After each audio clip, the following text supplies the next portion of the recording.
Hello, everybody, and welcome back to the CZ Media Podcast.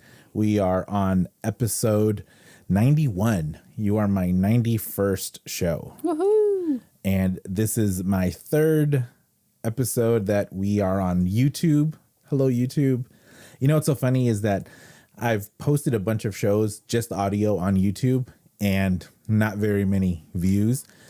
I've already, I will say the number 500% more views because they can see my stupid fat face. Right. Isn't that weird? Thank you everyone for listening and watching. I want to invite everyone to subscribe to the show on your favorite podcast app. I'm on all of them: Stitcher, iHeartRadio, Spotify, and then of course subscribe to the YouTube channel. Search for CZ Media Podcast. Give me a follow. Turn on that bell notification. You won't get too many notifications because I only do about one show a week. But definitely check us out. And then don't forget to check out our sponsors, Rancho Bravo Tacos. They're on Capitol Hill. Are you familiar with Rancho on Capitol Hill or in Wallingford? No, but they sound good already. Yeah, I had them for lunch. I am near there almost every day. And when I'm having a day where I want to lash out, I go and I have a margarita and a taco, and it makes me feel way better. Oh, yeah. So today was a 3 margarita day. Oh, man. So check them out, and you can get Rancho from carryout, dine-in, or from your favorite food delivering app. Chow Now, Caviar, DoorDash, what's the other one? Uber Eats. You can get them, order some Rancho. And lastly, Soulmates. They're the premier sneaker shop in Seattle. They're located at 1422 Harvard Ave. You can check out their website at soulmatesseattle.com. If you're looking for the hard to find shoe, the hype shoe, the heat shoe, a Jordan, an Off-White, a Yeezy, they have them all. There's about over 700 sneakers in stock right now. I don't think that any place has more than 700 right now. There's a whole lot. So check them out. So today, super excited. Thank you for coming. Thank you for spending some time with us. I have Ann Smith. Yes. Ann, I met you last weekend at Crypticon. And the audience knows what Crypticon is because I'm a huge nerd. And I've mentioned lots of times that that's where I get my art. So tell us a little bit about why you were there and why I think that you're so cool to have you on the show. So I own and operate the Retro Emporium in downtown Kent, Washington. And I opened the brick and mortar store in January of 2019. But prior to that, I did shows, I sold online, and Crypticon was like one of my probably favorite shows that I would do. Oh, okay. So this is not your first Crypticon. Right. So I did it, I think, 3 times prior, and then, of course, COVID happened. And at that time, I was like, maybe I'm just done with shows. Like, I'm kind of tired of, dragging in grid wall every weekend. And so I'm like, okay, well, they had called like last August and for when the show happened last August, and my partner and he actually got sick, so he had to back out, and I was like, well, okay, I guess I'm just done with shows. Well, then I thought I'd let them know that, right, that I was, I was just like, I'm good. You don't need to roll me over. I'm just gonna, here, take your money back. I'm okay. Yeah. And then like 3 weeks prior to the show that just happened, my buddy calls up and he's like, "Are you ready for Crypticon?" And I go, "Wait, what?" And I was like, and I looked down, so I, got online and looked at the website, and I was like, "Oh yeah, I'm a vendor." I was like, "Well, I was like, you know what? I'm just gonna do it. I'm gonna do it because I wanted to, needed something different and another avenue to be able to promote the store. So I just said, okay, let's do this, and I'm glad I did because I there was a lot of people there who I hadn't seen in years, so it was great to join up with them again. Right. But also I just forgot how good that show is. Man. It is by far is so, I don't know. There's just a certain vibe and atmosphere, I guess. Right. I think a lot of it is that it's a smaller show. I think so. It's a smaller show, and it's a closer knit, and it seems like the people who are there are truly genuinely just want to be there to hang out versus necessarily seeing one particular person. Right. Like the big shows, where like the big time celebrities go, where you want to go just to see this one person.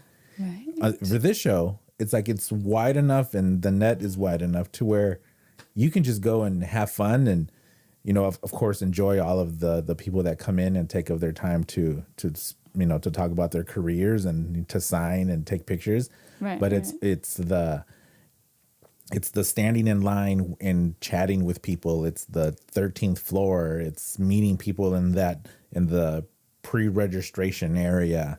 Like that's what we love about it. It's just so much fun. It is, yeah. And so I did not know that this was you're on year 3 or 4 of it. Was your booth prior to this under Retro Emporium, or was it something else? It was actually, so I started off as Sweet Girl Designs. Okay. Because when I first started, it was all handcrafted stuff. I designed a ton of buttons. I did I don't even know, bottle cap magnets and whatever craft, Notebooks? I've done, I did those too. I just did whatever I could make. And then I ended up going into, Etsy, you'll find that if you could go to Etsy.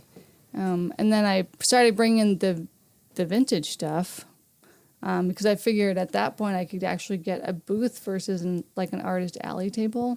Right. And the booth is where you kind of want to be. And then Crypticon, the first year I was like, I've got nothing that's horror related. Yeah. And I was like, I'm just going to bring what I have. Right. Which was the trading cards, which was a huge hit. And then I did design some horror specific buttons. But it was that first show when I realized, I was like, not everyone's here just for horror. They like other things too that's pop culture related. So, and I was quickly realized I was one of the only vendors that had anything outside of horror. So that's, I think, why it became one of my more successful shows too. And then people started coming back for... I'm going to interrupt here, but go ahead. People started coming back for the trading cards. And even this time, there was at least a handful of people that were like, oh my gosh, you're the trading card girl. Where have you been? I had far less trading cards this time around, but... what kind of cards? Oh man, I used to go in there with the Fright Flicks, Wax Packs, the Universal Monster cards. Oh, okay. So, man, as you can see around the studio here, I have a collector's soul, and it's pretty wide. And actually, a bunch of more of my stuff is in this little storage area in here, and in another storage area we have over there.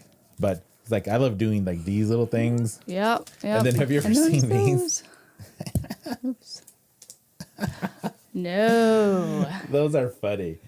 I'm not sure. I mean, I've seen them, but I've always been I think they might be a little risque for what I do. Yeah, I just found it fascinating that, I think they're from the 80s. Oh, yeah. From the 90s, early 90s. I found it fascinating that there were these little, centerfold type of cards. And of course, the guy who was selling these had them in a box that says 18 and over only, but he just had a little sticker that says 18 and over. Right. Enough. I mean, come on. It's the little 13-year-old me. It's I have to see what's in there. But yeah, I love all that stuff.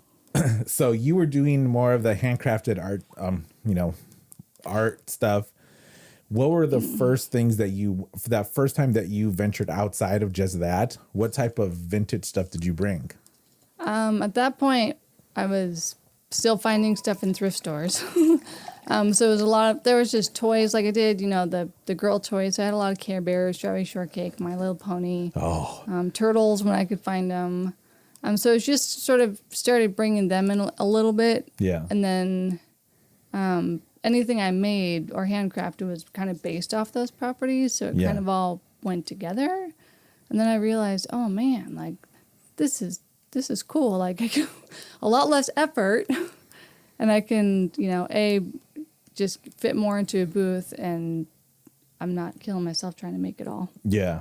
So given that you're a repeat vendor there, the show must go well for you where you keep on coming back. So there must be, I mean, the word profitable, but it's not a bad thing. Right. No. But that it supports you keeping on coming back. Mm-hmm. That's awesome. Yeah. That is super cool. I have a buddy named Dave Ryan who was across from your booth this year. Oh yeah. Do you? Dave's been on the show a couple times. Oh. And his story is something else. Like he's broke his neck, and then he was diagnosed with brain cancer. But then now he just had a little kid not that long ago. He made a move up to Bellingham. I mean, he's had quite a journey. And that record is Dave Ryan. It's the Shining record that's under the Joe Bob stuff. Oh yeah. And then I have a Pan's Labyrinth print that he did up there. And I think I have a couple more stuff. But I just like going and buying stuff. So I will admit that when I saw your booth, I didn't see the Retro Emporium banner. I didn't see your banner. And if I had seen it, I would have known, because our other homie that you and I have, Extreme Jose, right, from Evening Magazine, shout out, and he's been through here a few times too. It's just a small world, huh? Yeah. When he did the story about the shop and yourself, he was sending me pictures of like all your cool toys, like the Teenage Mutant Ninja Turtles and He-Man, and he was sending me pictures, and he's like, "Bro, do you have these, or do you like these?" And I was like, "Man, I love that stuff." And then he told me about your shop, so I didn't see your banner, but then you had huge movie posters, and I started flipping through them, and of course, the one that I absolutely now need to have is the Last Dragon movie poster. Right. So I am super excited to get that. I regretted not just picking it up just then. But the funny part is that, and I'm not sure how much you get this when you're at the show of wheeling and dealing. I was going to say, before I saw the sign, I was going to go, I thought about it. I was going to go, man, I wonder if she'll take $40 for it, and then offer $40 and then meet at 50. But then after I saw the Retro Emporium sign, I was like, I can't do that now. Do you get a lot of that from people wanting to chop 50% off or 25% off the price from the get-go? Honestly, in the store, yeah. And and I understand that, because obviously I've done shows. I know what that environment's like. And like when I go to toy shows, I'm doing the same kind of thing. Yeah. But then coming into a retail store, it's like, yeah, there's kind of different rules here. So there's sometimes like if, people I know that are coming through, like, yeah, okay, I'll work a deal. But they're literally like, I had a guy come in looking at my He-Man stuff. Yeah. And they already have it priced really fair. Like I am at least 20-25% below eBay. Mm-hmm. Like, because my whole mission is to keep collectibles and all that accessible. Mm. So I price it very fair. And I think anyone coming in who knows the market sees that. Right. So it's almost kind of an insult when they ask for additional discounts. Is eBay the place that is eBay what sets market price for these types of collectibles? I feel, that's a whole... In general, yes, I think that's what the industry has looked at. Yeah. But I don't think what's being considered is the sort of just over, like, I consider it hyperinflation that's happened the last couple of years. Right. Where you have a lot of kind of new and uneducated resellers out to market. And all of a sudden they're like, oh, well, I saw that for $50. So mine has to be worth $50 too. And then all of a sudden everyone's at $50, but it's like, not really. It's not really. So it's hard to even use that as a gauge anymore. Yeah. Right. The reason that I ask is because I'm pretty big into selling sneakers. And for new sneakers, there's two websites. Well, for new sneakers, there's one website that everyone goes to establish what market price is. It's a website called StockX. They also sell they sell everything.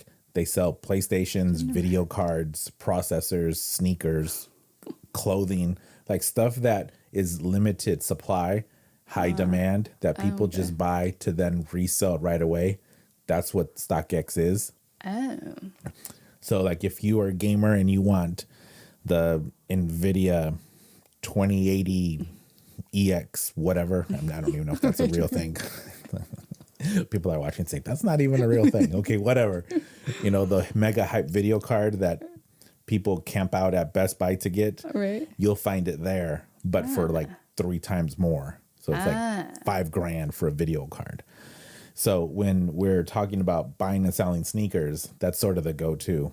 And then when you buy and sell used sneakers, there's a website called GOAT. And they sell used. So that's sort of what establishes market price for a used pair. But so I was wondering, like for these types of collectibles, I would think it would be eBay the place you would go to first. But for some stuff, I'm probably sure not even eBay. Because I know that even so, for example, right now at the sneaker shop, we have a Travis Scott, he's a rapper, I guess. I don't even think I could pick one song that he does. But we have a Travis Scott electric scooter. Oh.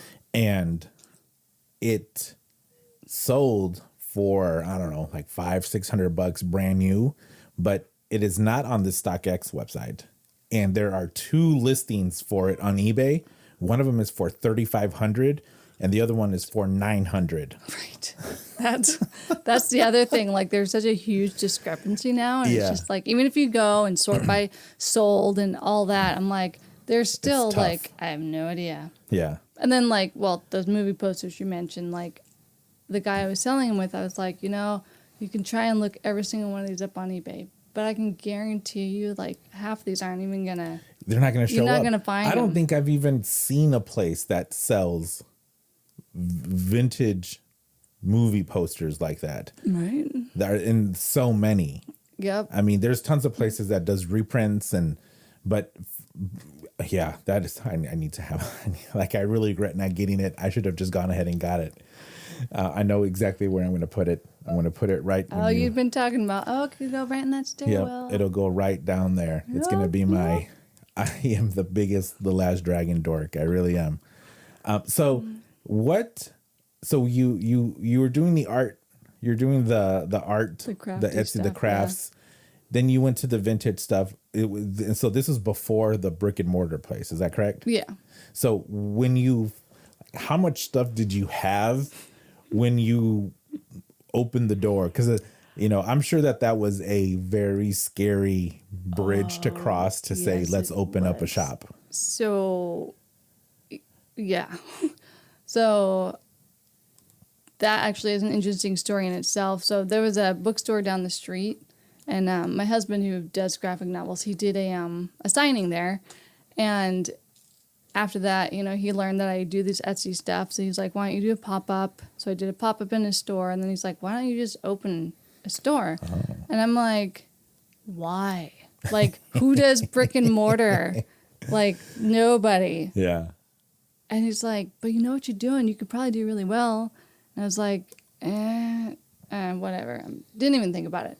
But then he just kind of kept at me, And then finally I was like, I was at, one of those life transitions where it was like I had to either, pick A or B. Mm-hmm. And I was like, either go back to work for the man or maybe I try this. Maybe I try and do this store. In a cubicle. Right? Ugh. And so we walked down the street and lo and behold, like the space that I'm in now, I look and I was like, whoa, okay, there's an open space and it's orange and mint green, which I've just fell in love with. Oh, I thought you were going to say the opposite. Oh, no. Yeah, I was so excited. I was like, well, I'll call the number. Oh, surely nobody's, Yeah. And then, nope, they answered. And I'm like, okay, Nope, you committed. Can I look at this space? And then this girl shows up in like yoga pants. And I'm like, oh, this is a scam. Like, there's no way. You know, just the whole time I'm just like, this is not going to happen. And then she showed me and she's like, okay, yeah. She's like, this is all we're asking for rent and whatever. And I was like, okay, this is a little too easy now. And then a couple weeks later, we signed the lease. And then like a month later, we opened. So it was like a month and a half. Wow. And then I did have that panic moment when we decided to do this because I'm really good at like merchandising small spaces. Yeah. And designing like micro spaces. But a whole we shop. went in there and I'm like, I have grid wall. That's it. And I had to try and find some display. And it was just, I mean, I don't even think their pictures still exist anymore because I took them all down. I'm so embarrassed about how it all started. Oh, no. You should be proud of how it was a lot. Like, I didn't realize how many smalls, like literally smalls that I had. And I'm like, wow, this isn't going to fill up half of it. So, I mean, yeah. So that was your personal collection? Way. Well, it was what inventory I had, and then we did bring some stuff in. We actually started with I think 2 or 3 stand-up arcade machines, so that took up some space. And then like all my dead media was all in the front area, and what's now the record room didn't exist. Like we just closed it off. Yeah. Because I couldn't even fill up the outer space. So it was it was storage. Right? Yeah. Extra space. But you know how there has to be, I mean, that has to be a common storyline for small shops. You know, I tend to relate things back to sneakers, and my buddy who owns that sneaker shop, he only bought his size, which was size 11. So when he started the sneaker shop, he had about 1,000 pairs of shoes that were all size 11. Oh, that's awesome. And then, he's like, I'll figure it out. I think it's very similar to where it's like this spot sort of just became available and he committed, and then he's like, okay, now what's next? And it's, bringing in, setting it up so it can be a shop. But I have 1,000 pairs of size 11. So then, then that part sort of took, that was step 3 and 4 of diversifying the inventory a little bit. But I'm sure that that's a super common thing, because when you go from a collector / reseller to then business, it's you're only collecting and reselling what you like and what you know. Yep. And so when you talk about most of your inventory being smalls, it's like what would those be? Basically, like, because obviously all I did was ship. So everything I made sure was like a pound or less, or like 3 pounds or less. It was all just like a bunch of it's so like buttons and like books and. Oh, so we're not even talking action figures at this point. So, okay. Yeah. Little known secret. Like I started with 0 action figures. I just started pulling them in to the store this last 6 months or so. Oh, okay. Because I also sort of. Like they never really interested me. But I also found that there was a huge market for everything but the action figures. Right. Okay. And so I figured there were so many stores, even around me, that deal in the plastic crack, as I call it. I was like, you know what? They can deal with that. I'll take like the coloring books and the Garfield like hand massagers and just all the goofy other stuff that came out with all those properties back then. Okay, so still vintage, right? But not action figures. So more like the lip phone stuff. Yeah. The hamburger phone or right. Okay, it's that is super interesting. And then even just to rewind a little bit from there. Where is your primary passion when it comes to all this stuff? Like, what is it that you just super dig? See, this is where I'm going to lose a little cred. Uh-oh. So I was a total book nerd as a kid, like, and I didn't have a lot of toys because I didn't understand how to play with them, and that's probably my disconnect with the action figures. Okay. I was like, well, what do you do with this? It's just like I can't pretend play, I guess. Yeah. So huge books, like Scholastic book fairs. Yep, I was a kid that got to buy whatever I wanted, right, off those mail-in sheets and at the book fairs, and I loved and anything that I could like again, crafting with. So I love like the Play-Doh and the slinky toys and stuff that you could actually physically do things with, I guess, if that makes sense. Yeah. Well, there was like an actual application for it. Right. Yeah. Like there was a purpose. Like, I don't know, what's this doll going to do? Right. I mean, I did have an eraser collection. And then as I got older, my teenage years was all what kind about of erasers? Like all kind, like an eraser? Yeah, they used to make all those, like the little dinosaur erasers or like the crayon erasers, the ones that were like the pencil toppers. And then pencils, I had a pencil collection too. Okay. We are so similar. I have a weird obsession with like office supplies and school supply stuff. Man. So the folders and... Have you met anyone that has reciprocated this? When I go to Bartell's, the first place I go to is the office section. I don't know why. I am just drawn to it. And it's like, man, I think I want that marker. But I don't write. But it looks cool. Right. Like mechanical pencils. I'll do a whole bunch of I statements right now. Okay. I had a old-timey mechanical pencil collection. I had the biggest, weirdest collection that I had, which I don't have, I don't have anymore just because it was too weird, was I had maybe 200 pens that were drug names on them. So like when you go to the doctor's office, so I had them all. I had Viagra, what's that other one? Like Prozac. Prozac. Like I had about 15 different styles of Prozac pens and Ambien, and I had a whole bunch. And I got most of them from one guy that I used to work with whose wife worked at a doctor's office. So I remember just this off the cuff comment of, this pen is cool because it says a drug name on it. Right. And he would just bring me pens every week. Every week he would bring me, 5 pens, and I had a whole. Then I don't know. That's how collections start. Someone made fun of me, and I gave them all up. And then, strangely enough, the other collection that I have right now is notebooks. I am sure I have dozens. I see a whole bunch right there of notebooks, but I don't use them. I don't write. It's like my wife got me this one, which is really nice. Like, feel that one. Oh, yeah. Ooh. But then I have a bunch of horror-related ones. I have a Ouija board notebook, and in Mexico, I got a couple notebooks that have wood front and back to them. See? But I don't write in them at all because I don't like to write. Well, anyway, I'm sorry. I didn't mean to. No. So, do you still have this eraser collection? I don't. And so, actually, I've gone to eBay to try and find, eraser collections.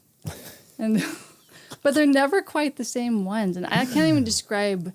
I mean, they're the ones that you get, from the dentist, right? And they would always smell weird because they would be, the weird kind of rubbery smell, but then also the dentist office smell. But that would probably be the one thing I could get back into.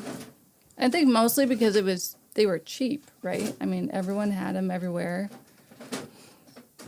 I'll find it, an eraser to kick off your eraser collection part 2. Right, I have an ear eraser somewhere here.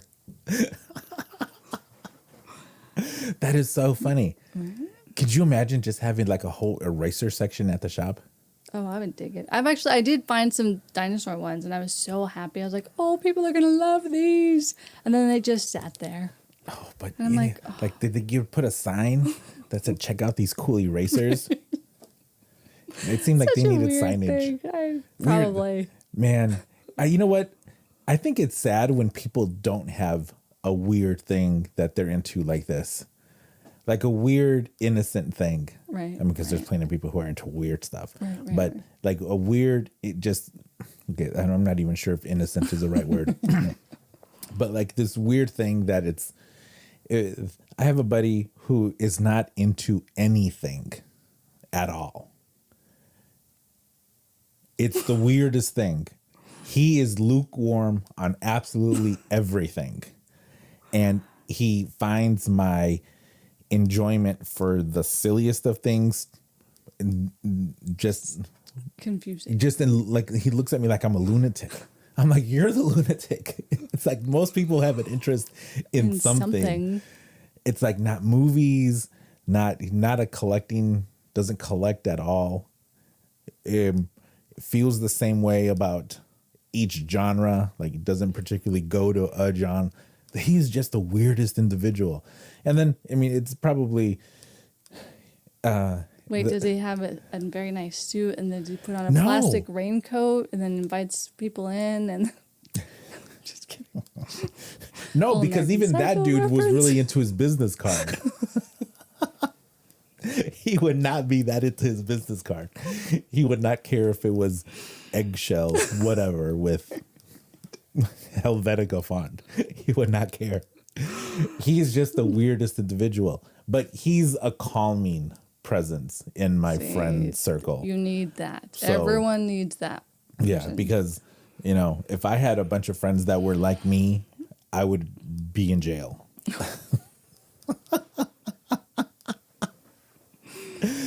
Yeah, I would be on America's Most Wanted because I'm a little bit nutty. But you start the shop, and you know, at this point, I'm pretty sure that you're just sourcing stuff when the opportunity comes to you. But now you have a shop, and you have square footage to fill. So now you have to be proactive and go out and hunt for stuff. Yeah. Where do you go? I've pretty much given up on the thrift stores, but I still will go hunt just because that's sort of where it all started. And I always love digging through thrift stores and junk shops and whatnot. You're competing now with so many people. Oh, that's the problem. But but sort of the upper hand that I have is that I don't sell your common flippable stuff, right? And so, like, the education I have from like 15 years of doing this, I can still go back and find that bag of toys and find the one figure in there that somebody missed. It's getting harder and harder. But so part of doing the shows prior to opening the store is that I have a pretty good network of other toy sellers, vendors, and people that, like, if I need something or if I'm desperate, I can be like, hey, I'll call up one of them and be like, do you have any Garfield? I really need Garfield stuff. And no joke, she walks in with Garfield like 3 days later. I was like, thank you. So do you know you need it because people have been asking, or? Yeah, okay. I sell Garfield and Trolls like no other. Out of everything, like Garfield. And it used to be plentiful, but now I'm like, I'm not seeing anything out there. That's funny. It is, yeah. And then when I get it, like, guaranteed it's going to be gone in probably 2 weeks. That is super interesting. Yeah. And then other stuff I get just sits. Like, of all the Marvel Legends now, and a really bunch of cool Marvel stuff. Yeah. The WWE wrestlings, like the late 90s wrestling guys. And I'm like, I finally have this stuff. Ones? No, so those were, I think those the LGNs. These were the, like, I guess maybe early 2000s. Okay. So it was more like, who? It was like after Kane Hulk Hogan and all those. Yeah. Because I had those wrestling dudes, like the original Hulk Hogan and Randy. So you can't find those out here. It's crazy. Man, no, but do you travel outside of the state for stuff? Actually, in April, for the first time, I took a road trip with the guy, when I was running the booth with, and we went to the Chicago, the huge Chicago toy show, which is actually at the Kane County Fairgrounds, which is like an hour south of Chicago proper. But he was like, well, it's like their third person, canceled. It's a story of my life with this guy. But then he was like, everything's paid for. And he's like, you said you need inventory. And I was kind of like, okay, I guess I'm going to Chicago. Right. And so it was 31-hour drive there. And this guy liked to play Metallica at 6 a.m. in the morning. Nice. The Black Album?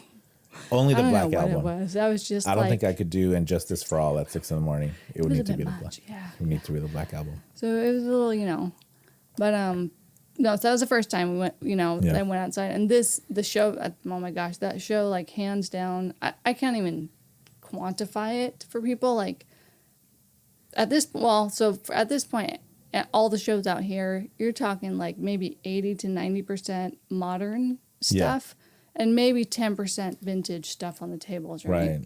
Back there, it was the opposite. Right.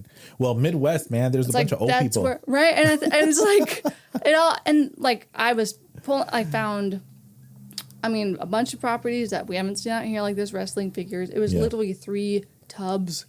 And I was like, I don't care. I need these. Let's negotiate this, please. And then Power Rangers, a whole bunch of those. It was weird. It was just like, what sells back there versus out here. Yeah. No, I completely believe it. Well, Midwest is where people have stuff that they don't know what they have necessarily. Yeah. And it's the so sometimes I go to Craigslist. So I'm from Chicago. Oh.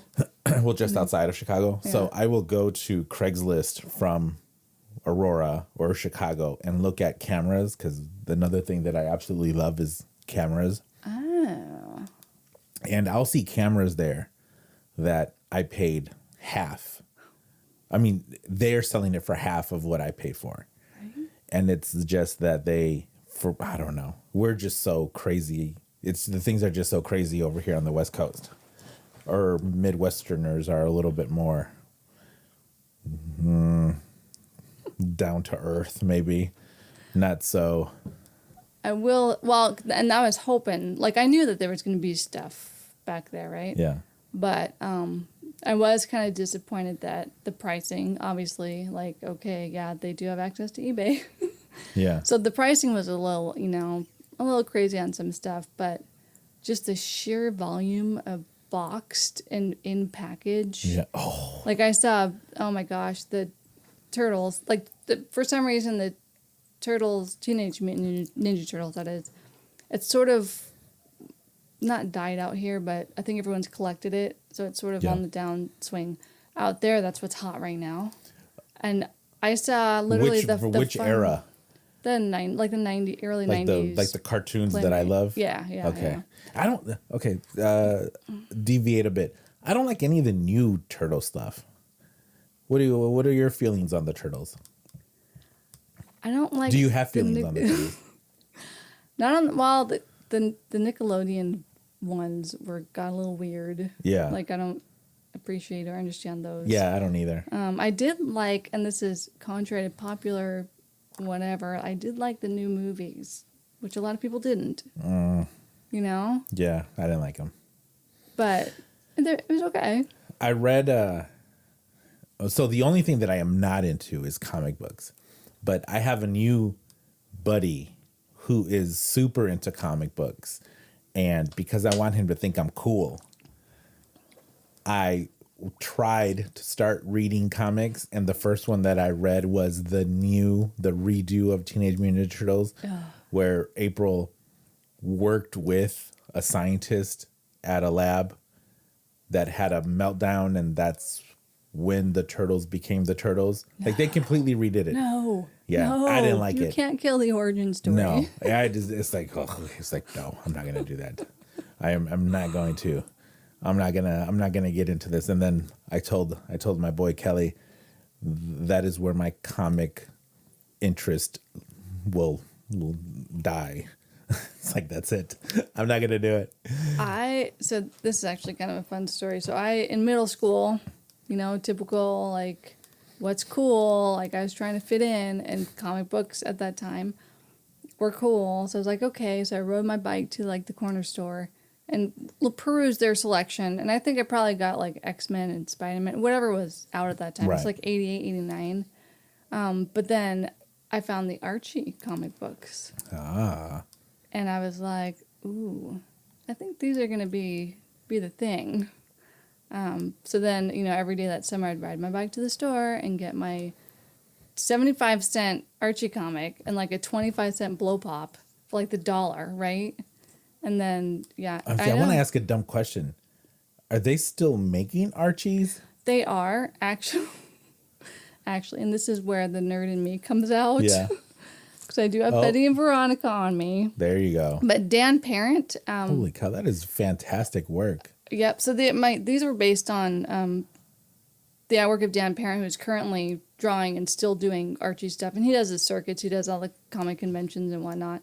And so I really liked these kind of pinup girl styles that he did. Ooh, can we incorporate those into your portraits that we'll do to promote the show? Yeah. That would be cool. And That'd be super cool. Right? Then here's where the awkward encounter comes in. Yeah. So, like, this was, oh my gosh, 2015 maybe? I can't remember. But I just gotten these done. And Dan was going to be at Emerald City Comic Con. Okay. And, of course, I was kind of fangirling a little bit. But I walked up to him and I was like, hey, look what I got. I was like, will you sign me? I'm gonna get it tattooed. Oh, and so right, and so I held up my arm and he signed it, and then I did. I got it tattooed, and then every year after that, because he would see my husband, and he's like, oh yeah, your wife has my name tattooed on, and it's just been super awkward since then.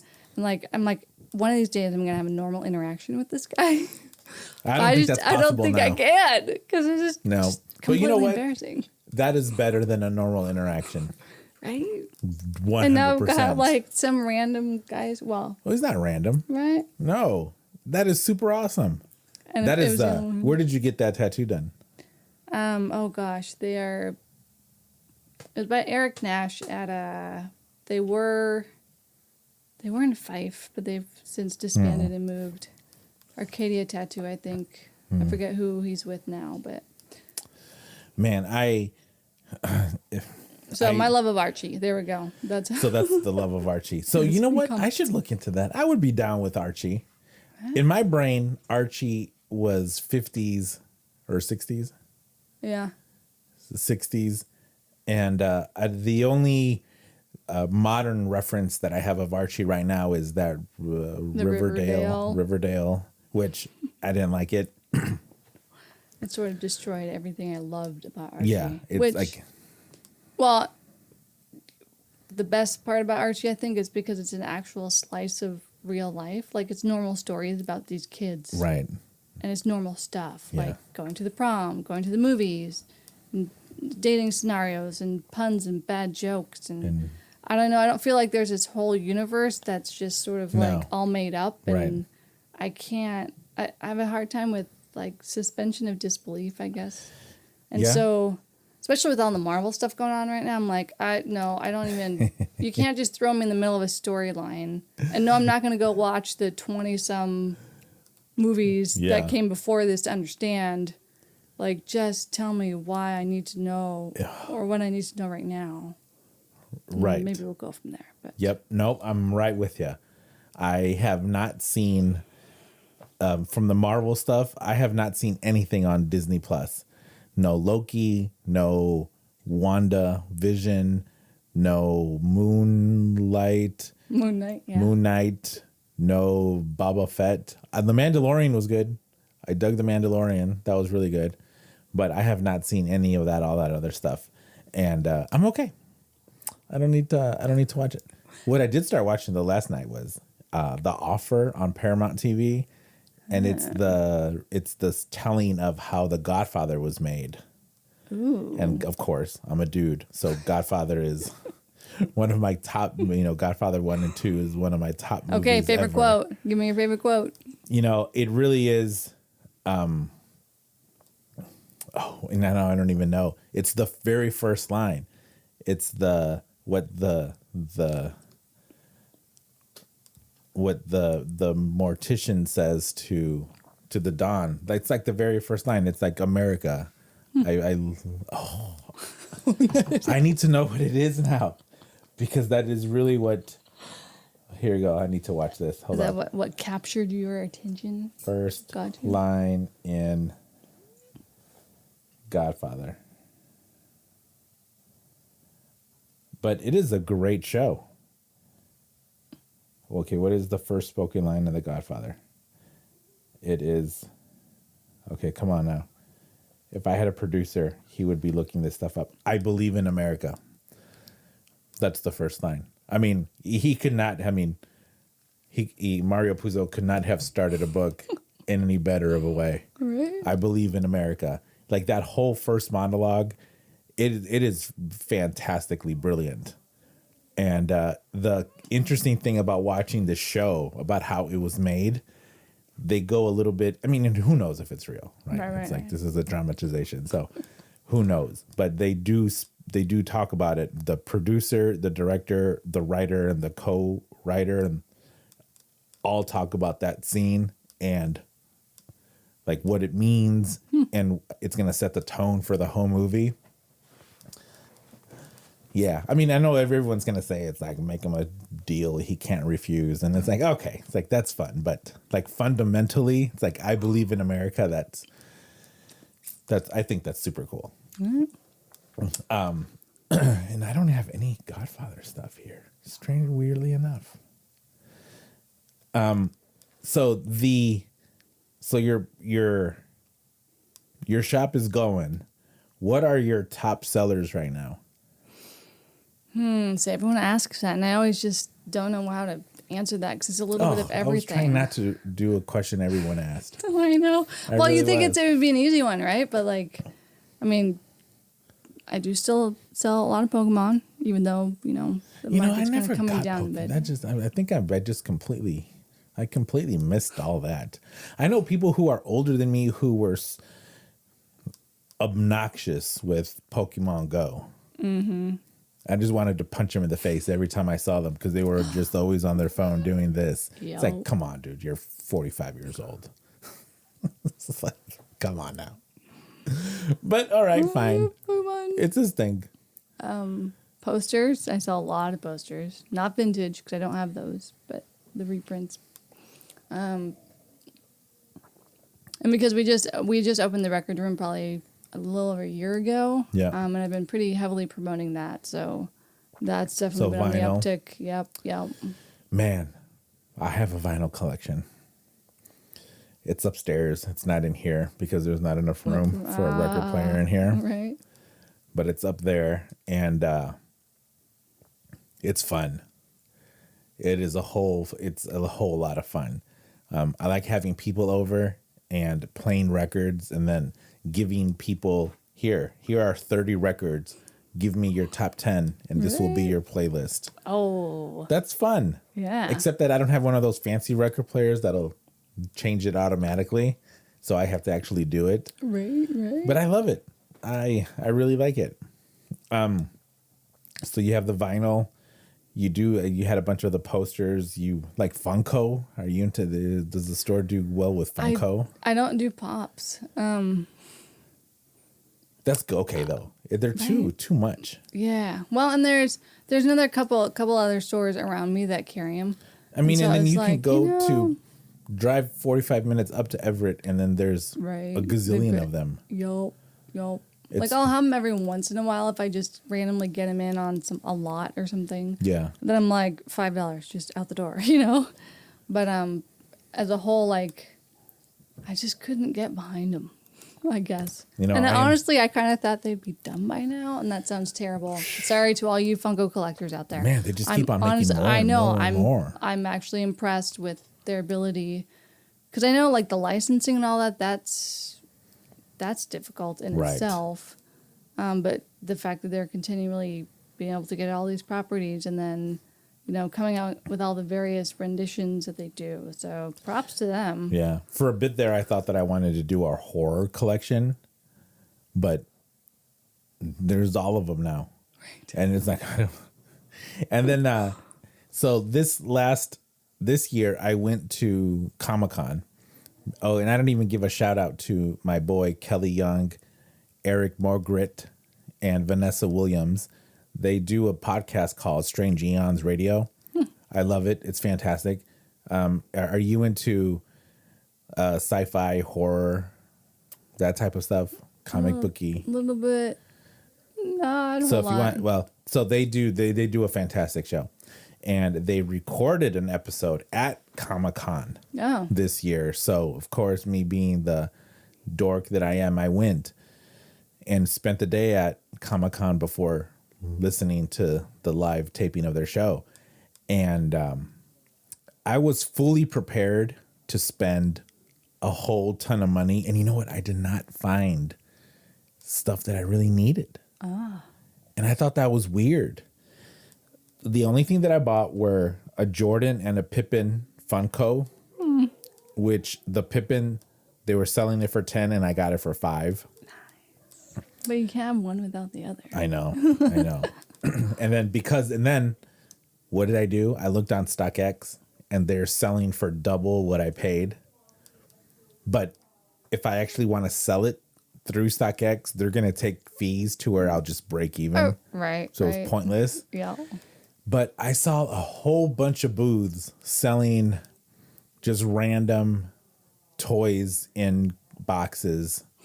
Like a whole bunch of He-Mans that were missing everything, like naked He-Mans, naked Teenage Mutant Ninja Turtles that didn't have any accessories. No accessories. Yeah. They were just, it was like literally if a kid just dumped his toy box into their booth. So it's like, I know that all of this stuff has a bunch of little pieces. And then hearing what you said about, it's like, I need what was it? It was the little guns for all the Transformers. I wish it because again, I don't really do action figures. So I had gotten this lot of G1 Transformers, which I don't have anymore. Everybody. So sorry. Don't bother. Don't have any. Right. But, yeah. And so I got them at like an estate sale. It was a crazy find. And I was like, okay, well, I knew enough to be like, all right. So like the main parts are here. I was like, but man, if I can get that gun, like that's going to make like $20-$30 difference. Yeah. So for, a week straight, literally like on eBay, like, okay, who does this go to? Who does this go to? Okay, I got it. And then, getting those little bubble mailers all week long. Just kind of cracked me up. With a little tiny piece of plastic in them. Yep. Aren't we all nuts, really? It's like we're all crazy. I know. And then I did try, because one I just gave up on. I'm like, I'm not going to pay $30 for this one particular weapon. Because it just wasn't worth it. Like the actual figure wouldn't even sell for that much. I can't remember who it was. Yeah. So I was like, fine, I'm just not even going to do it. And it was that one person that was like, oh, there's no weapon. Okay, That's how but this you stuff can is. complete it. I mean, but as a shop owner, right, these are the things it's like, okay, you might have missed out on this. But if you buy everything that, if this scenario comes across, if you get this scenario 10 times, maybe you'll sell it twice, 3 times. So do you really want to have all of this extra inventory? Like it will basically spend money on these other things that is just going to sit forever. Right. Yeah, right. Exactly. And that's because I have such a small space too. Like I constantly, I just move stuff. And rarely do I have. Man, that just makes me so happy to hear that your turnover is so quick. That is super cool. But I had somebody come in today. They're like, "So, what's new since the last time we were in?" And I was like, "When was that?" And they're like, "Oh, like 2 months ago." I was like, "Oh, it's at the whole store." Pretty much. I was like, people always ask me that. I'm like, I don't know. Like I literally put new stuff out like every day. Okay, so then. Do people come in and sell you stuff at this along with you getting stuff from other places? Yeah, but I don't have a buy shingle out. Just because if I did, all I'd be doing is buying all day. So sometimes people just randomly come in and it works. Like I've got the time and I'm like, okay, sure, cool, let's do this. So you don't want to have a call. It's like, for example, with again, I will relay it back to sneakers. All right. A common motto for sneaker shops is buy, sell, trade. Is that not? I am sort of the anomaly in this, and that's why I think it's confusing to people. Like I would love, like I'm still kind of learning the whole negotiation process. Like I'm just uncomfortable. Like, like somebody brings in a whole box of something. Like I'm not to the point where I can feel good about like assessing it quickly and figure out, you know, Right. because there's still a lot of stuff I don't know. Sure. But, you need to watch Gary V. Right? Do you watch Gary Vaynerchuk? No, actually, who? So Gary Vaynerchuk is one of these blowhard multi-millionaires who makes content every day to motivate people to do stuff. And he does this, he calls it garage sailing, which I've never heard of going to garage sales as garage sailing. Yeah. But he'll go to, so he's a very much proponent of the term side hustle and grinding. So he'll go, this dude is worth, I don't know, 500 mil. He'll go to garage sales. Someone is selling a box of Matchbox cars for $1 a piece. He'll say, I'll give you $20 for the whole box. Like, he's one of these guys. Right. It's a little douchey. It's mega cringy, super douchey, but he gets the goods if you, and I he mean, can sell it, right? If I know. you're and not worth 500 mil, right. and you're actually trying to, you know, stock a store of stuff, then that is not crazy. Right. But that, I mean, and I'm friends with all these. Like, I will not name names, but there's at least 5 guys that I know right now that are very much like that, and that's awesome. They always get the stuff, but I just can't, I'm learning. Okay. But so sometimes, you know, people come in and I'll just be like, oh, well, you know, okay, what are you looking for, you know? And so I'm getting a little bit better at that. But that's partially why I just don't have the, you know, buy sign out or trade, because I'm still like. Oh, I wonder how well I would do at your store. Do you? So the first thing that I would say is there a big risk of replicas and fakes for vintage toys, like there is in sneakers, for example? Yes, but and that's partially why I only deal in stuff I know. Yeah. And at this point, because I've been doing the toys and all that for so long, I can pretty much tell, I guess, if that makes sense. Sure, no. Yeah, the difference between an 80s plush and a new plush. Yeah. Huge difference. Right. Sometimes it's even the feel of the plastic. The smell. Right? It's... The smell, the touch, the color. Yeah. Right. All of those but things. If there's anything that I have questions on, that's where I reach out to my network of dudes and be like, hey guys, what's up? What do you think? You know, if you're not finding the maker's mark or you're any identifying mark or, you know, something like that. But, yeah, that is. I also don't deal in the real high end stuff. So that kind of takes what is high end? I don't deal in any mint and package He-Man or anything that's, you know, gonna be $100 or more for a packaged figure or graded stuff. Okay. Because the demographic that I draw and work with are not actual collectors. So there's a little or starting collectors. Right. Yeah. And so they don't. It's they almost don't know. No, I get it. Or they don't know the market. So they don't. They're just. It's not impulse, but it's. I want to. I like this, and I want to get my. Right. Toe and they wet. don't understand why Is that a saying? you know, Soundwave is $100 and some odd. And I'm because it's a G1 Soundwave and he's complete. And how many Transformers do you have right now? Actually, I just bought a collection of over 200. Mostly but it's the modern, so the more modern ones. But there's Generations classics. There's a bunch of Beast Wars that I'll be putting out shortly. Some of the movie ones, and this is the one time I dedicated my one kind of case to them. Because those, for some reason, people will come to me for Transformers, so hallelujah, I can move those. But I was very lucky in that the person I bought this collection from, they had bagged and identified all of them for me. For you. So I was like, oh, thank you. You just saved me so much time. So now it's every night I grab bags and I'm like, all right, who are we pricing tonight? That is super exciting. Right. I am ashamed that I have not been to your store yet, I definitely will. Know. I definitely will. Because I do have a know. horror section, as dwindling as it is, because it's hard to find horror stuff when it's not Halloween. Really? And anything outside of Freddy or Michael.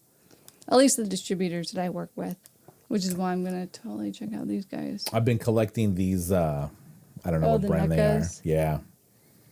Yeah.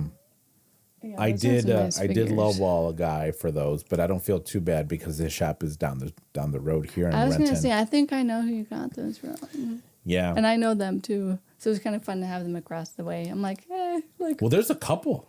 Yeah. There's a guy. There's a really interesting fellow who is like literally down the street, but then there's another one where these people are that are a little I think a little bit more that way. Yeah, he's super interesting. But I've been starting to collect those. I have my Freddy is up there taking care of me. That he started that collection. But like they're nice figures. like I need another I need a house basically. It's like Are we not in a house? no, I need my own house. I need my own house because half of it is going to be horror stuff. The other half is going to be photography stuff. And then I will be happy. Like I need a whole lot of space. Well, you know what? I can talk to you for like another hour because I find all of this basically what I find interesting is what I try to do is mix the business stuff with the passion stuff, because there are plenty of people who have a passion for stuff, but that doesn't necessarily mean that they're in the position to turn it into a business. Right? There's a lot of there's a lot of small intricacies and nuances to running a business. Because it's not all it's super fun to go and look for stuff and buy stuff.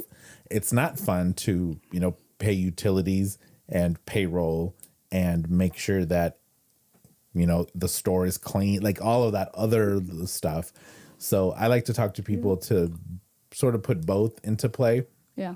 And I think that you've done a fantastic job from that. I can see how the expression on your face when you talk about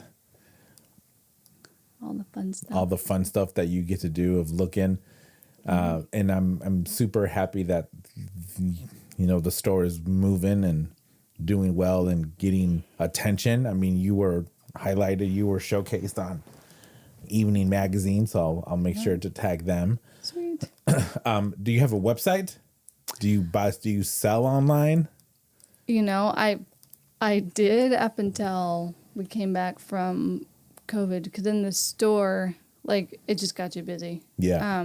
So I just had to stop. And and not only that, but my inventory too, because everything's just so dried up right now as far as like thrift stores and whatnot. And I was like, I couldn't afford to have a separate inventory anymore. I needed it for the shop. So I was like, okay, well, you know what? Etsy did its job. It got me out there. It gave me a platform. It gave me my initial, I guess, fans or customer base. And that's probably to my detriment, because everyone wants to be able to find the stuff online. But I'm like, I just can't. It's just me. It's just me doing all this. I know, I believe it. And juggling everything. And I'm sure that you have hundreds of items that is not possible to have put all of that in inventory so that someone can buy online. Yeah. Right. That's the other issue too. I know exactly what you're feeling, because me personally have put in over 1,600 items for the sneaker shop website that I did all by myself. Yeah. That it took me a whole bunch of time, and not fun at all, because I hate data entry. But I guess what I'm getting to is, like, if people want to follow and buy from you, tell them where to go. You can actually Instagram and Facebook. It's Retro Emporium Kent. And I post, 2 or 3 times a day on Instagram and or Facebook. And what I tell people is, if they see something that I post and they want it, just message me, and I can ship. I'm still, I still know that whole rodeo. Yeah. Or I'll pull it aside for them. today I actually had 3 people. There was 3 separate posts that brought in 3 different people, and they were like, "Oh my gosh, I just saw this from today's posts." Yeah. So you posted it today, and someone came in today. Yeah. It was like okay, sometimes that happens once a day, but it was like 3 in a row, and I was like, "What the heck did I do? I must have hit the algorithm lottery." Well, I'll just say that people are following you who genuinely want to know what you're offering, and because they know that if they see something that they like, they can't pass on it, so they'll like right away. So I guess, that is true. I mean, my little marketing brain is maybe bump those, like double the amount of posts that you're doing. Right? Yeah. Use stories, like have 20 stories all the time. I just started using Reels. That was like a eye opener. So Reels and now will I get do eyes. like stories and Reels and a flat post, I guess. Yeah. I mean, you can use them all in the same way. Yeah. But what basically that means is that you're getting conversion. You know, so you're posting something and the conversion is actually someone opening the door. Right. Which is perfect. Yep. And that is super exciting. I dig it. It is. Well, man, I could still like talk to you like so much. It's like I didn't even ask you what right now at home, what collections do you have at home that aren't in the shop and that you just decided to keep to yourself and say no? Pac-Man. Like straight up vintage Pac-Man. Actually, going to that show in Chicago. Yeah. So like I love Pac-Man, and I love trying to find it because you usually never find it. So it's sort of like extra special when you find like the shoelaces or like the little photo album or a mug, right? Because you just don't find that out here. In Chicago, I had to stomp myself. There was like every booth I went to had something Pac-Man. Nice. And all of a sudden I'm like, I have no. And it's not cheap. Like I allow myself to splurge because it's my one thing that I collect. So Pac-Man. And no Pac-Man tattoos? Yeah. No, you'd think, right? But we did add a Miss Pac-Man machine to our living room. Oh. Right? An original one? Yep. Like one that was at a Pizza Hut? Probably. Nice. Yeah. Pulled it out of some guy's garage. I mean, like, it was one of those things where you see it on Marketplace, and I was like, it was like 11 o'clock at night. I'm like, Miss Pac, what? And the price on it was ridiculous. Much? I think we paid $600. Oy vey. I've not seen one less than like $1,100. I know. And like it turned on. I've been hunting for. I want one of those. My childhood is going to Pizza Hut with the checkered vinyl tablecloths, the smell of Parmesan cheese, and then going and asking my dad for a quarter so I could go play Miss Pac-Man. That is on my list. I will have one, but I've not seen one for that. If I had seen one for that much, I think I would. I thought for sure it was broken, it was fake, or whatever. But then I was like, so jealous. I called him. I was like, "Is this for real? Like, sorry, it's like 11 o'clock at night, but like, I need this. Like, we can come there in the morning." It's gonna go right there. It's gonna go right there. Anyway. So Pac-Man, are any Atari Pac-Man cartridges? Is there any? What are those? Because there's a gazillion of them, probably. Right. Because there's I think I have about 5 of them in there. Yeah, they have so many different renditions too of it. Actually, the Nintendo Switch just came out with it was some anniversary edition, but it was like a 20 Pac-Man game. No, the Atari, like literally the Atari 2600 Pac-Man cartridge. Oh yeah, I think we actually have one of those in the box, perhaps. Because I have the Atari 2600 that my dad bought me when I was like 3 years old in 1981. It works. The controllers aren't great. No, yeah. I have to really crank on them, and I don't even think I have the stuff to plug them into these TVs. But you have to have the UHF adapter and like half a dozen other things. Yeah. So I still have those. All right.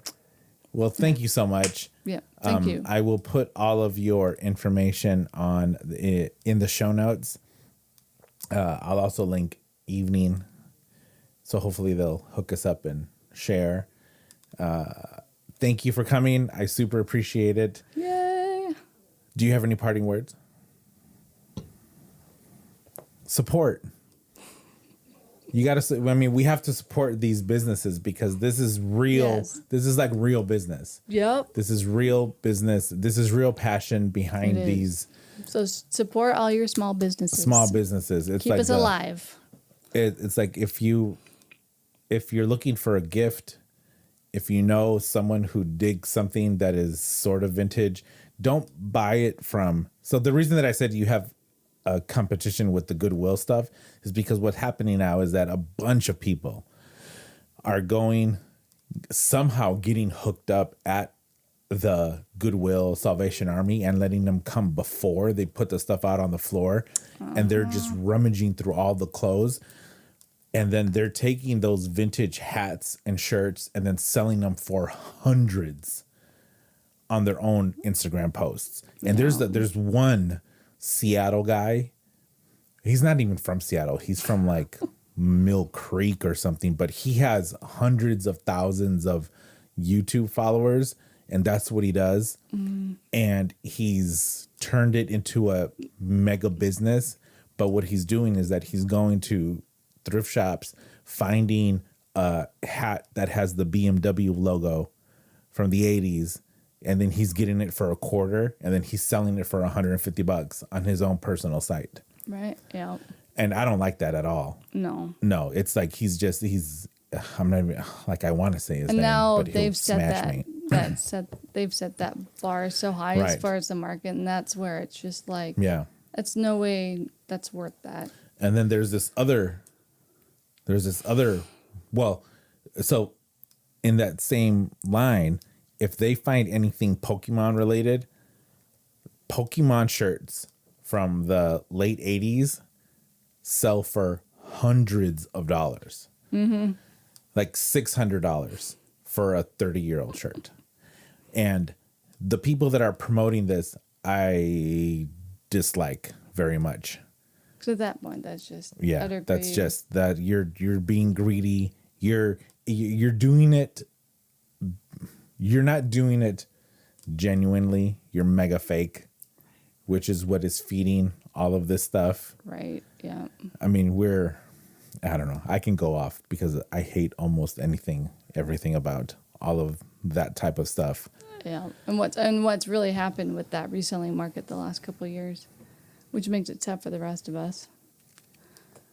Because then those guys are the ones that would try and sell to me, and I'm like, I don't sell my stuff at like eBay plus pricing, so I can't even offer you half of what you think it's valued at. Yeah. Yeah, it's anyway. So, which is why, please, the audience, if you are nostalgic at all, come down to Kent to the Retro Emporium, and it has a fantastic collection. I know that for sure I'm going to go and buy this poster. I need it now. Like, I really, really do need it now. All right. Well, again, thank you so much. Thank you, everyone, for listening. Thank you for watching for that one. And then that one right there. Don't forget to follow us on your favorite podcasting app. And then check us out on YouTube. This is the third video that I'm recording. And it's a whole lot of work doing 2 cameras and audio. It's going to take me. It's going to take me a whole lot. And then don't forget to check out our sponsors, Rancho Bravo Tacos. Man, today for lunch, I had 4 birria, cheesy birria tacos, which is like a slow cooked beef with a whole lot of awesomeness and a whole bunch of cheese, and a few margaritas because it was a 3 margarita kind of lunch today. And then don't forget to check out Soulmates. Man, there's so much parallel with the sneaker reselling to what you're doing. I would say the only real difference is that in your case, manufacturers aren't feeding into the frenzy, whereas Nike and Adidas are they're puppeteers. Mm-hmm. Like I love sneakers. I mean, I don't know if you noticed all of that. I have a whole wall of sneakers, but I feel a little bit silly because Nike is puppeteering me. It's like they're controlling the strings. And I generally don't like that. but they do a really good job because some of these sneakers are super cool. I just want to wear them, and like I know that's. I don't even wear them. Is the thing. See, like I just couldn't. I just want to wear. I'm wearing these. These are mega whack. All right. So yeah, check us out on all of that, and then be on the lookout for the next one. It'll be a whole lot of fun. Yay. Thank you. Thank you. Adios. Bye. Cheers.